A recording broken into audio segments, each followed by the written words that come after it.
Waktu saya ngalahkan Sebaba, ya darah Yesus saja. Saya berhadapan dukun-dukun waktu pengawalan presiden 2004-2014. Dari Myanmar pernah, dari Thailand pernah, hampir seluruh Indonesia pernah, India pernah, Taiwan pernah, Cina pernah, dukun Kalimantan sering. Itu waktu ngawal presiden tuh kelasnya tuh ekspor import.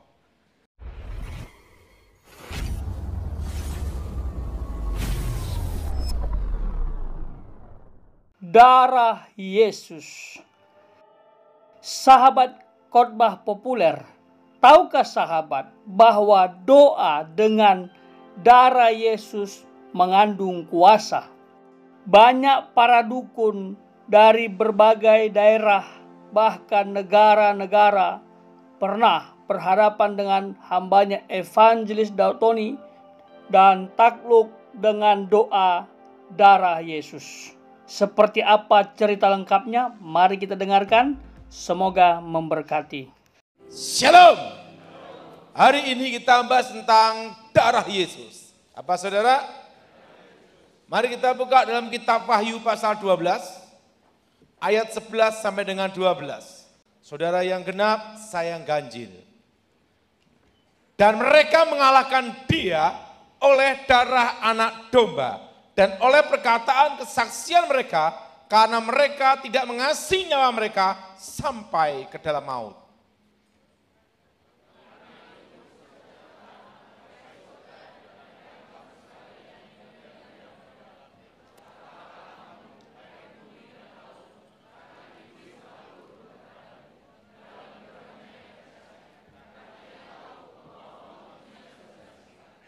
Alkitab berkata waktunya sudah dekat. Apa saudara? Dikatakan mereka orang percaya mengalahkan iblis dengan darah anak domba. Darah bicantang nyawa, nyawa bicantang kehidupan. Artinya darah Yesus yaitu kita mengalahkan iblis dengan kehidupan Kristus sendiri. Kuasa kematian dan kuasa kebangkitannya. Nah, saudara, saya belajar tentang kuasa darah Yesus dari pengalaman demi pengalaman. Suatu kali,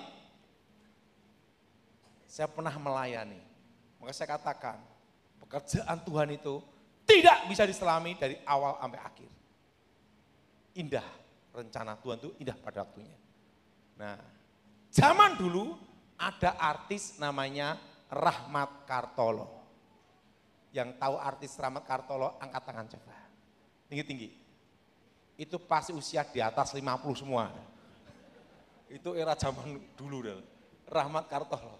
Nah, kalau zaman sekarang itu di bawah usia 20, itu banyak generasi KFC, Kentucky Fried Chicken. Nah, taunya KFC. Nah, zaman dulu. Ada seorang pemuda, wajahnya tampan, mirip Rahmat Kartolo. Dan dia suka gitar, cengeng. Waduh, ganteng, pinter nyanyi. Lu sudah tahu, orang terlalu cantik, terlalu banyak pilihan, lama-lama jadi perawan tua. Terlalu tampan, terlalu banyak pilihan, lama-lama jadi perjaka tua.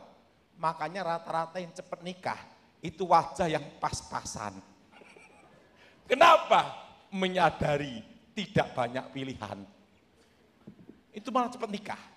Coba, pembantu yang gemuk, cepat nikah.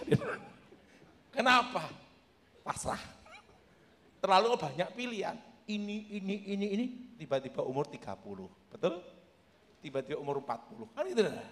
Makanya hidup ini saudara, jangan terlalu banyak milih.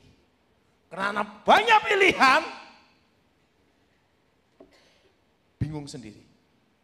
Ada satu wanita, kaya raya, anak tunggal, tapi giginya gini,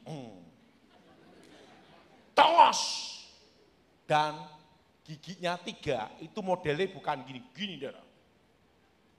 Siapa yang menikah dengan dia, pasti sariawan. Karena gini, siap tancap ini. Dan apa yang terjadi?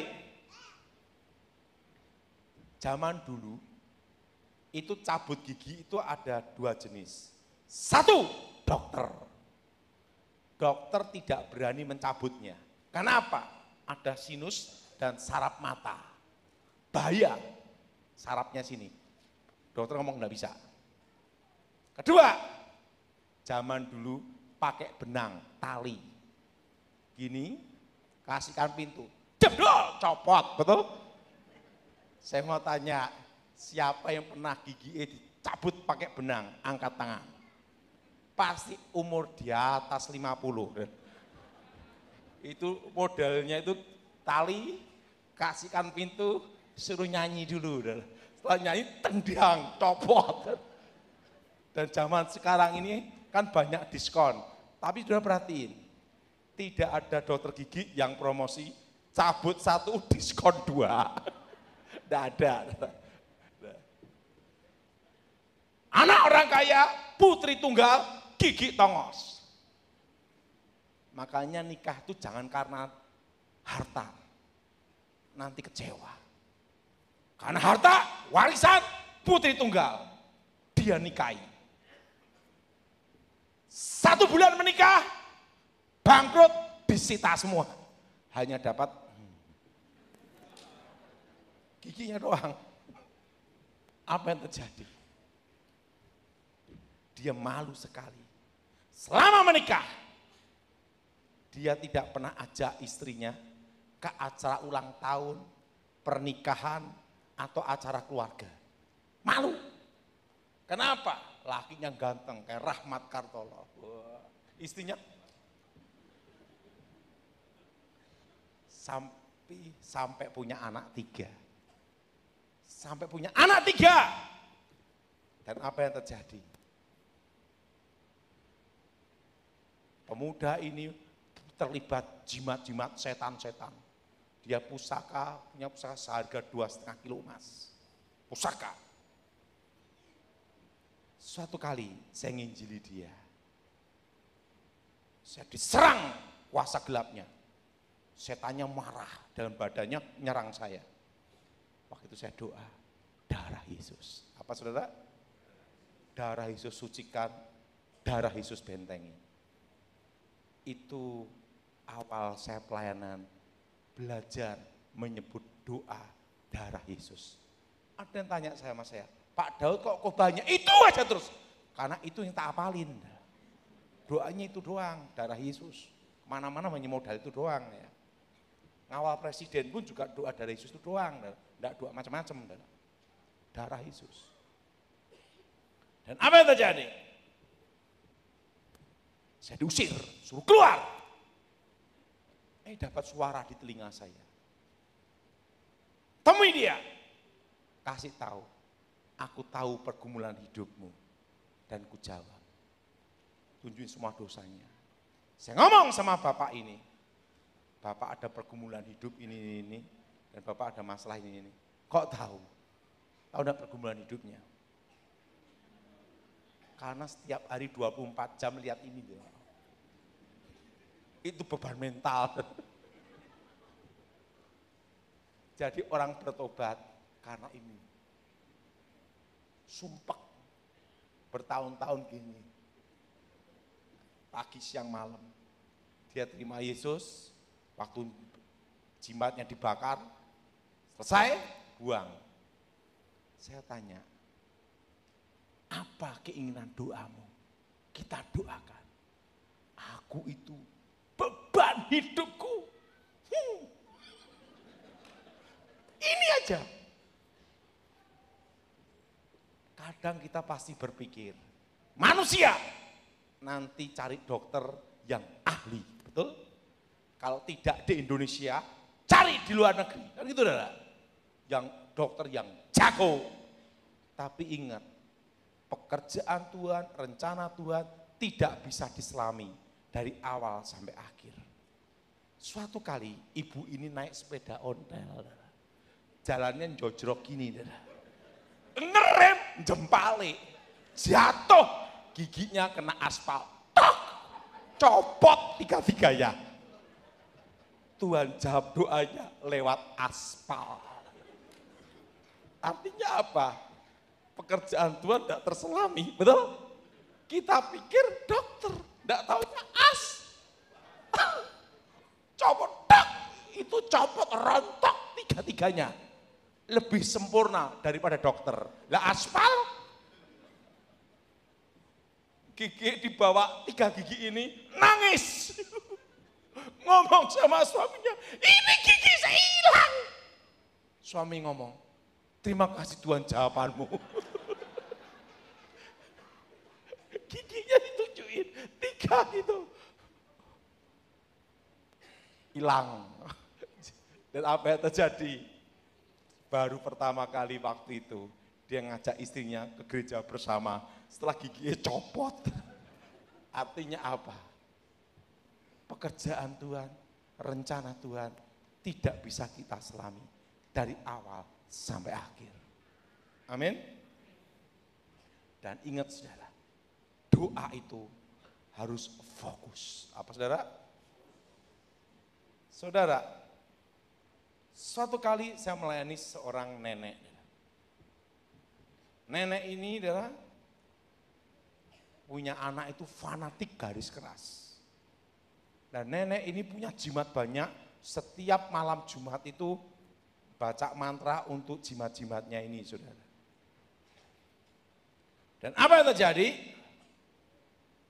Nenek ini, saudara, saya injili. Dia terima Yesus, bertobat. Jimat-jimatnya diserahkan. Waktu jimatnya saya musnahkan, anaknya ngomong, jangan. Nanti kalau ada sesuatu dengan ibu saya gimana? Ini sebagai pusaka leluhur. Saya ngomong, saya tanggung jawab. Jimat saya bakar, saya buang. Besoknya mati.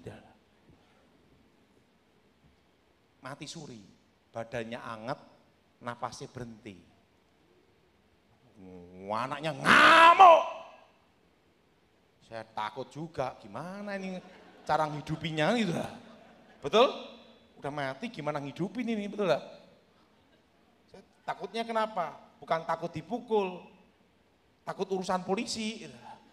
Kan panjang urusannya, betul? Bakar jimat, mati. Gimana ini urusannya? Baru bertobat lagi, tahun 93. Umur saya masih kira-kira masih umur 19 tahunan, Dara. Saya mayani umur 19 tahunan, Dara. Ki piye mati, ki modar ki wong iki. Ki piye ki aku? Saya doa, Tuhan, wong baru bertobat, yang lain orang juga mati, gimana, Dara? Saya doa, dapat penglihatan.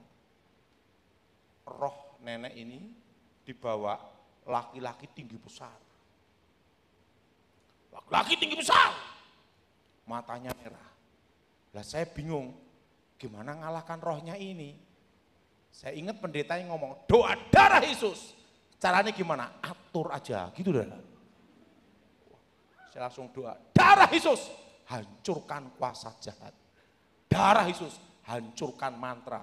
Darah Yesus, hancurkan jimat. Kan pendeta yang ngomong, atur aja sekenanya, gitu dah. Pendeta yang ngomong gitu, saya doa, darah Yesus, hancurkan kuasa jahat. Tiba-tiba roh tinggi besar mata merah itu kebakar, hilang. Roh nenek ini balik ke tubuhnya, hidup saudara. Tepuk tangan. Begitu hidup, dia terima Yesus.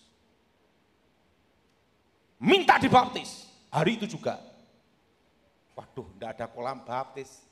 Adanya kamar mandi, ada bak mandi. Mau percaya Yesus?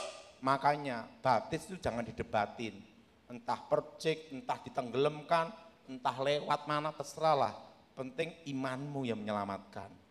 Karena tergantung kondisinya gimana, betul? Lah kondisinya adanya kolam bak mandi ya. Dia mau dibaptis, mau. Itu aja ngumpet-ngumpet. Udah, percaya Yesus. Kan bak mandi hanya segini doang, neneknya gini, gini, bukannya gini, saudara, sah, Bapa, Putra, Roh Kudus, selesai. Penting baptis, sah. Itu aja saudara. Nggak usah ribet, mau diapa-apain, penting sah. Terima Yesus, sudah selesai. Apa yang terjadi? Di situ saya berdoa, cara ngalahkan roh jahat, darah Yesus, hancurkan kuasa jahat. Pengalaman hidup, saudara. Setelah itu, anaknya ngamuk, marah, ngejar saya. Saya mau dipukul, saudara. Waktu mau dipukul beneran. Tak kira mau, itu dipukul beneran, saudara. Dipukul beneran gini. Tiba-tiba jarak sejengkal gini, saya berseru, darah Yesus bentengi. Itu tiba-tiba pukulannya itu gini, muter terus ya. Setiap kali muter kayak gangsingan terus ya. Pemuda ini kaget, dikira ilmu aji lembu sekilan. Ketakutan gini. Lari dia. Di situ saya baru doa, baru mengerti doa pembentengan. Darah Yesus bentengi. Apa saudara? Bentengi.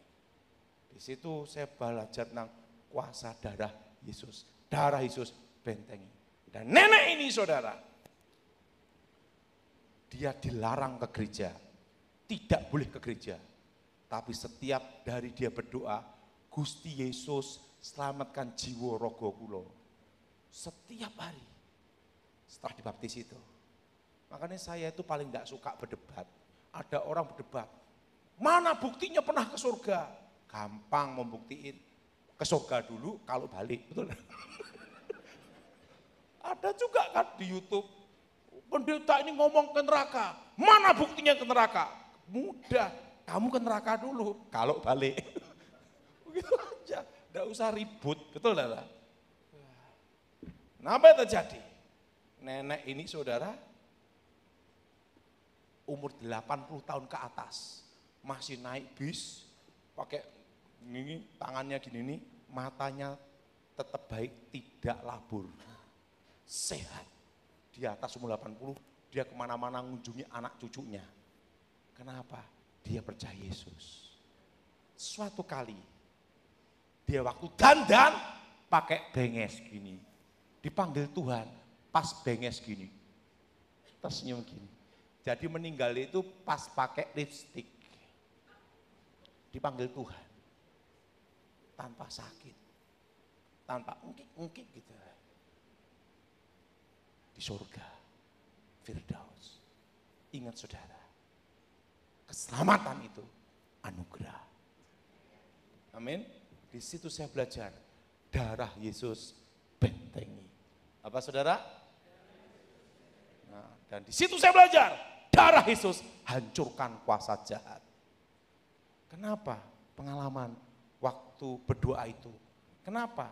Karena saya tidak bisa doa Bapa kami, tidak lengkap, tidak apal-apal. Apalnya darah Yesus, dan itu pun sama pendeta atur aja, gitu darah.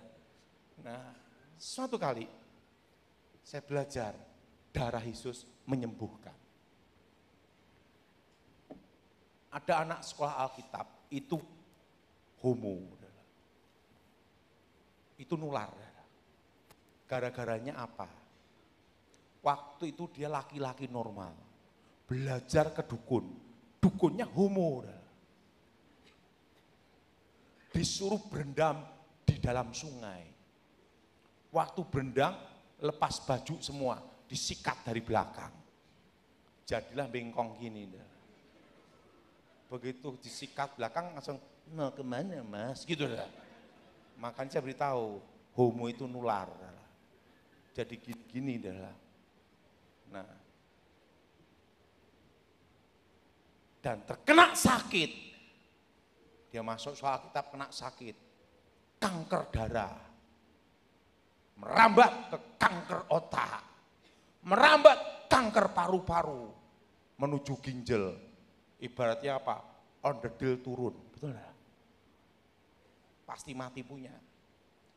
Dokter vonis 99% mati, 1% hidup. Kalau dioperasi, itu diambil kankernya di otak, bisa hilang ingatan atau kelumpuhan. Nah, dan dokternya ngomong, karena itu operasi besar, kasus langka, dikasih gratis. Untuk apa? Eksperimen.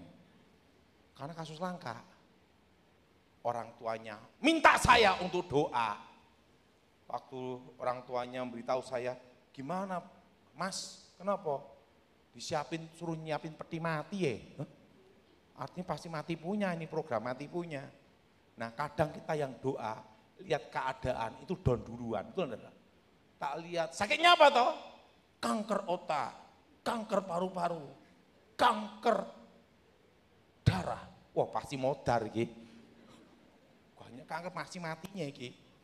Nah, tapi kita hamba Tuhan kan harus ngasih penghiburan, betul enggak? Saya ngomong sama dia, Mas doa, sembuh enggak Pak Daud? Percaya, doa setiap hari. Saya ingat pendeta ngomong, darah Yesus, atur aja, gitu kan. Saya ngomong, Mas doa darah Yesus bebaskan, darah Yesus sembuhkan. Berapa kali Pak Daud? Ucapkan terus dalam hati saya sampai ketemu Tuhan sendiri. Pasti mati punya, udah. Saya pulang saudara. Dia mau dioperasi kepalanya, mau dibedah kepalanya, saudara. Mau dibedah kepalanya. Waktu mau dibedah kepalanya harus di CT scan dulu, di rongsen dulu. Di rongsen kepalanya, kanker di otaknya hilang. Nah, setelah itu kanker di paru-parunya hilang, kanker darahnya negatif, sembuh hidup. Waktu itu dia lumpuh langsung bangun. Nah waktu dia sembuh itu dokter memberitahu, saya kan enggak tahu, orang tuanya manggil saya, Pak Daud diminta doa. Wah pikiran saya kan doa penghiburan. Udah tak siapin ayat Injil Yohanes pasal 14. Di rumah Bapakku banyak tempat tinggal. Karena saya sendiri yang doain yakin dia mati. Saya dipanggil, saya udah mikir nanti apa tuh pelepasan jenazah, penguburan gitu udah. Nanti mimpin kan saya, dipanggil orang tuanya. Saya datang ke rumah sakit, padahal kok hidup? Jadi saya doa sendiri, yang doain juga enggak percaya. Kok bisa hidup kamu?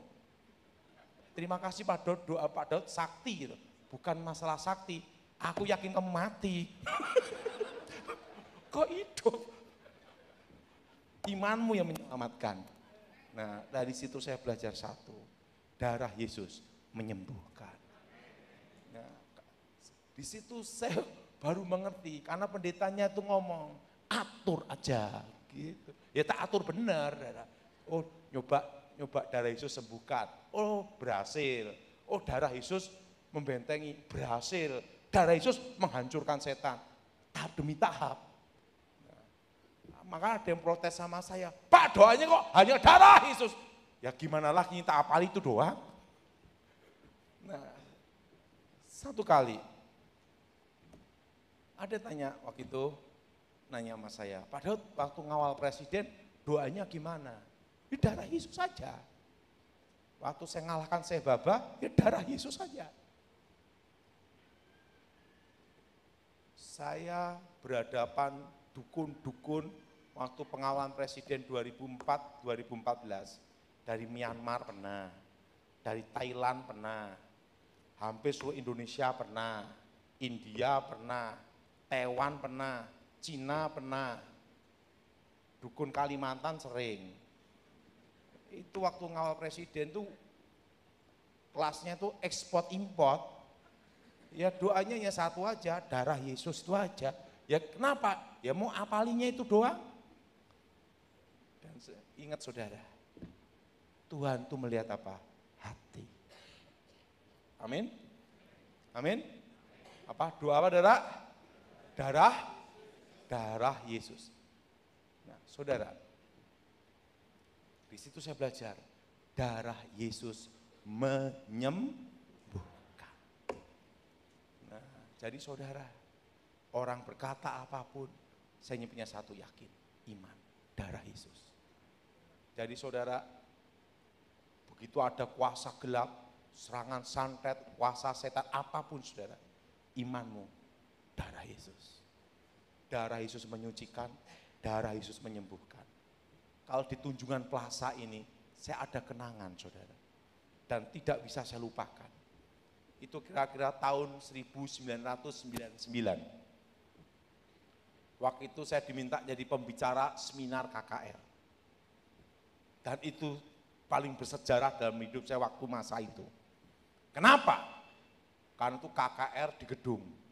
Karena waktu itu saya lulus sekolah Alkitab, saya itu hanya khotbah 2 orang aja. Itu pun saya khotbah, dia ikut khotbah, karena dia orang gila. Jadi selama berapa kali itu saya khotbah, dia khotbah terus saudara. Nah, suatu kali saya diundang, KKR terbesar dalam hidup saya zaman itu. Itu tahun 1999. Baik dari 2 orang jadi ribuan kan lumayan, betul? Kaget kan, shock, biasa 2. Nah, waktu itu saya masih ingat ada 3 pembicara. Di lantai bawah digunakan nuansa supranatural, dukun-dukun praktek. Di lantai atas digunakan KKR kelepasan, bayangin saudara. Tulisannya mantan dukun sakti, dukun santet. Nah dikira itu di lantai atas mau praktek ilmu santet. Nah ya, dukun-dukun sama pasiennya di lantai bawah nyasar semua masuk lantai atas. Nah waktu itu KKR paling kacau dalam hidup saya itu juga. Bayangin, pintu keluar masuk itu untuk jual beli jimat. Terusan separuh dukun sama pasien, separuh Kristen jemaat. Nah, waktu itu kan ada di ruangan sendiri ada 3 pembicara. Pendeta senior ngomong sama saya, dan itu pendeta senior di bidang okultisme. Zaman itu udah senior saya. Nah, saya kan baru lulus sekolah Alkitab. Dan enggak pernah khotbah ribuan, maksimal itu 3 atau 5 orang, seringnya 2, karena khotbah di perintisan, 1 gila, 1 normal. Apa yang terjadi? Pendeta senior ngomong sama saya, Daud, kamu manggilnya Daud, kamu kan junior, kami sebagai senior memberikan kamu pintu terbuka, kamu dulu yang khotbah hari pertama, seminar hari pertama. Yang benar Pak Pendeta, kok baik amat? Iya, wah senang, biasa 2 orang, 1 orang gila, 1 normal. Baik, oke, saya yang khotbah. Saya enggak tahu yang datang dukun sama pasiennya juga. Tek, begitu saya masuk ruangan, kan terasa hawa jahat. Terasa semua. Karena saya tahu hawa jahat kenapa? Karena dulunya bekas setan. Jadi sesama bekas setan saling mengenal kan. Wah teman lama kan. Teman lama udah. Apalah. Dan dukun-dukun itu tahu tentang saya sebelum bertobat. Jadi ingin nyoba saya lagi. Nah kendalanya ilmu saya udah hilang. Kalau dites kebal, bablas mati ya. Dibacok ya masuk rumah sakit. Ilmu kebal hilang ya. Nah, saya doa sama Tuhan. Tuhan, waktu aku dulu belum bertobat, nyantet gilbet seorang diri, dikeroyok pendeta. Setelah saya tobat, kenapa dikeroyok dukun? Itu tahun 99 di Tunjungan Plaza ini. Saya doa, ingat kata Pak Pendeta, darah Yesus atur aja, gitu loh.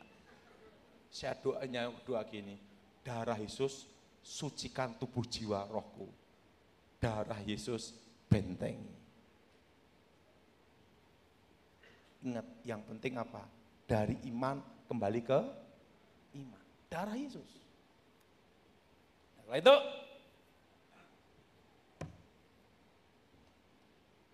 dapat suara.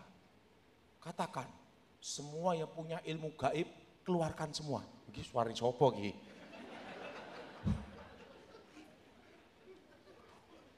Ini gawat ini, mati dari sate tenan aku. Tapi katakan, ya saya katakan aja. Tapi saya doa, darah Yesus bentengi. Siapa yang punya ilmu gaib, santet-santet, keluarkan semua. Tapi pejemata, berserah sama Tuhan. Nah. Baru bertobat itu. Dan itu biasa khotbah 2 orang maksimal 5, tiba-tiba ribuan. Tiba-tiba terasa kayak angin kencang, peng, peng, peng, peng, peng, peng. Waktu saya khotbah, itu paku-paku, jarum-jarum terbang semua. Itu saya khotbah itu di lantai bawah ini berhamburan paku sama jarum semua.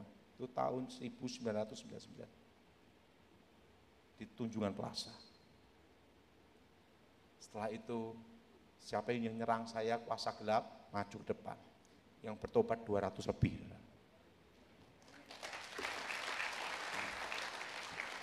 Waktu itu saya doa apa? Darah Yesus benteng. Apa saudara? Ingat saudara, dari iman kembali ke iman. Apa saudara?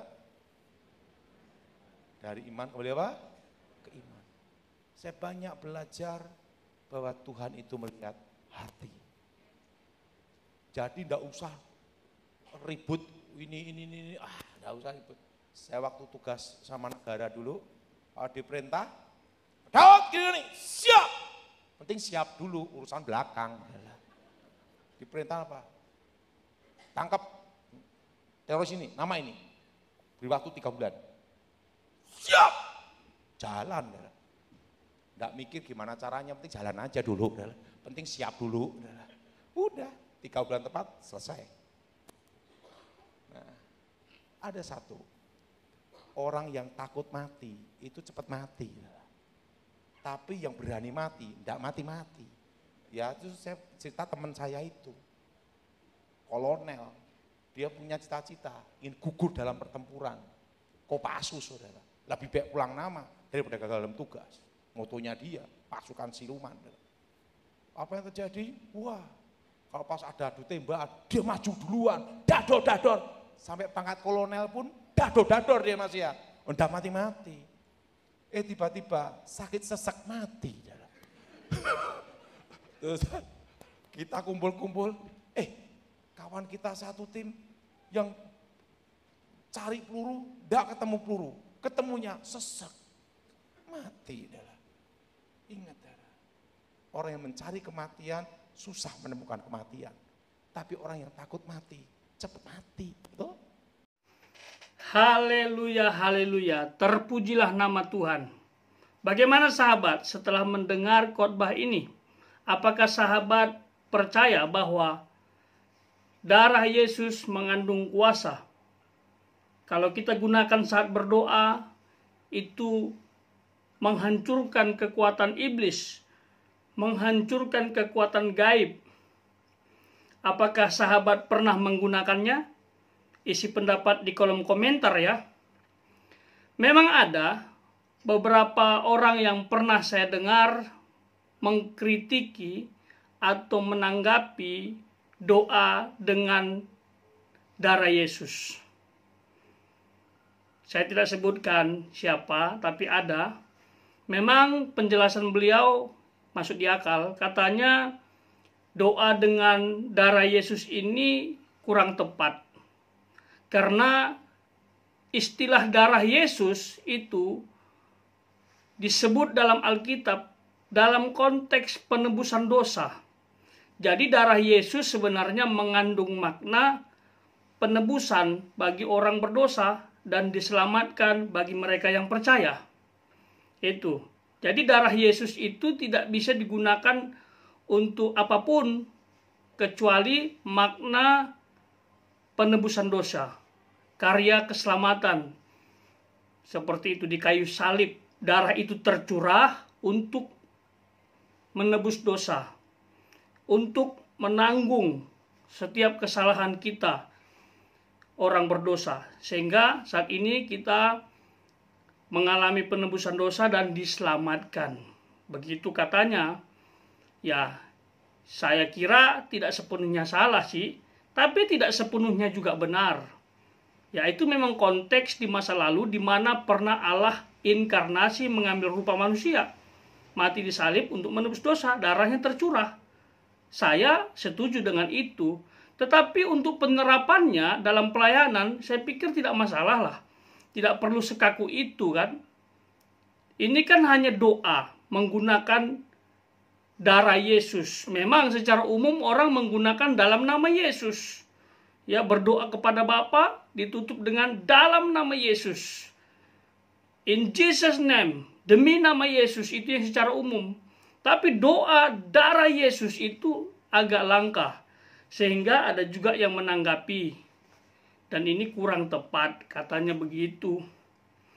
Lagi-lagi hambanya sudah menegaskan di awal tadi, bahwa ini pengalaman, bukan doktrin.